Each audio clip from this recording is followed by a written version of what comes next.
नबोलौँ भन्छु, बोल्ने दिन आइहाल्छ है। यस ऐतिहासिक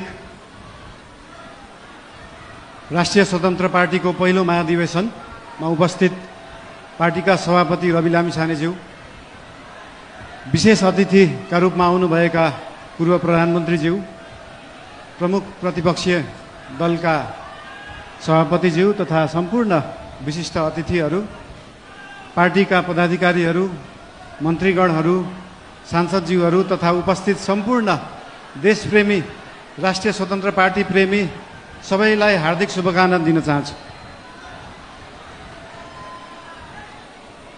कुरा कताबाट सुरु गरौँ त? आज खासमा चाहिँ यो महाधिवेशन भनेको पार्टीको विषयमा बोल्ने, पार्टीलाई कसरी सुदृढ बनाउने, पार्टीलाई कसरी बलियो बनाउने, हाम्रो पार्टी जुन एउटा सानो महत्त्वाकांक्षा, सानो इच्छा, सानो देश बनाउने हुटुटीले सुरु भएको पार्टी आज महाधिवेशनको पहिलो दिनसम्म आउँदै गर्दाखेरि यो पार्टी, यो आन्दोलनको रूपमा भएको पार्टी, भावनाको रूपमा भएको पार्टीलाई संस्थागत गर्ने, स्थापित गर्ने दिनमा आउँदाखेरि हामीले धेरै जसो पार्टीलाई कसरी एक ठाउँमा ल्याउने भन्ने नै कुरा गर्नुपर्छ।